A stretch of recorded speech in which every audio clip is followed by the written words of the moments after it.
Ms. Monica. I'm with Temple Geek. Thank you so much for speaking with us today. Pleasure, pleasure.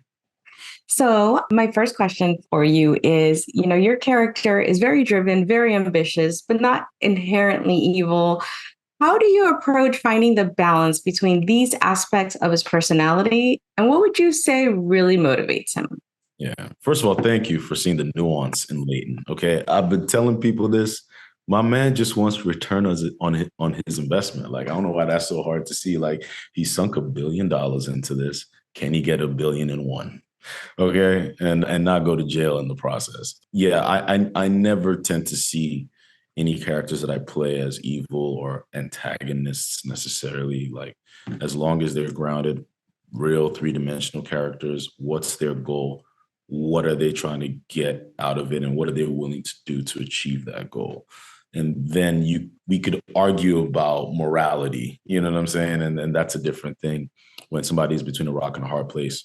How is their morality tested? And that's just Leighton. I mean, this is a guy who his grandfather is gone, parents are gone. He has this company. His everything is this company, and his so-called best friend has taken this thing that he created and is using it for nefarious purposes. If anything, I'd say Jason is the antagonist to our story. So, Thanks. I mean, listen, look, these are conversations Blake and I would have constantly on set, with Joel as well as with, David Manspearl, our other producer, and just always trying to ground it. It can very easily, Leighton can become this mustache twirling villain, and we pull back from it. Pull back from it. At the end of the day, that's your friend. That's your friend who went in the box. Or rather, you don't know it's not your friend. It's another version of your friend, but you're trying to help him remember, gain his memories back, and if anything, Dawn is his strong arm. She's the one who's a little bit on the crazy side, So, yeah, I just think Leighton is just misunderstood, just a little bit. I totally agree. And, for the series, you've been able to explore a different side versus like the books, for example, right? And you said that you had these long conversations. What did you guys talk about in terms of like how you would develop the character different from how he was in the books? Right. A lot of stuff with us just came from, his relationship with his grandfather specifically.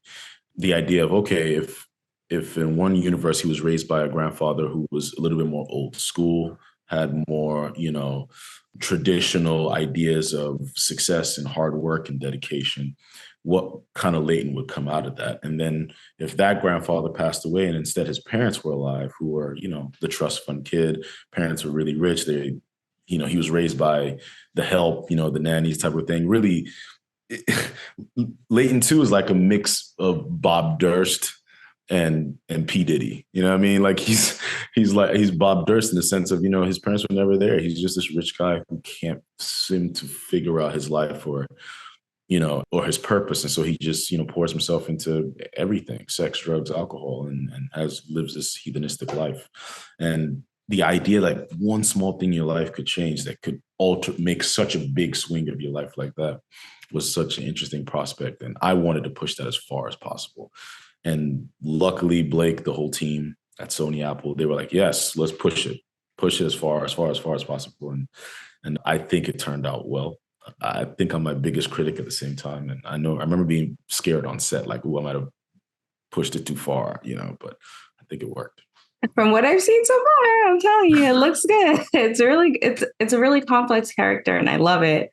My last question, I guess, is: do you have a favorite behind the scenes kind of moment that you can share? Something quickly.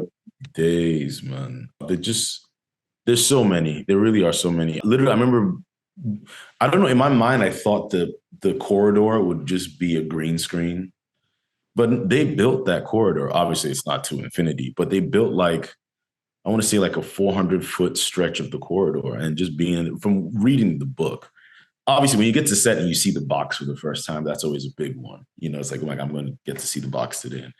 Because I think my first few scenes were like with Amanda, either at the house or like, someplace in the office or in the cubicle. But seeing the box for the first time, massive. And then seeing the corridor, I was like, wow, you guys actually built this, and you get to really interact with stuff. I know it's a little cliche for actors to say this, but it's so refreshing to see real sets, man. And see, of course, there's a lot of set extensions done with CGI, and I think They did a tremendous job. But just being on set and being a fan of the books before I even knew it was going to be a show or knew anything is like, I'm in the book. Like, you know what I'm saying? Like, I'm just there and I feel like I'm in the book. That's such an amazing experience, you know? And then, of course, just going to set when they were shooting all the stuff with like the multiple Jasons and having Jason to play Jason 1, go, change, come back, play Jason 2, go, change, come back. You know, those are always exciting.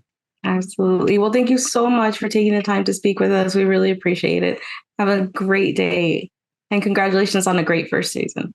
Thank you. Appreciate it.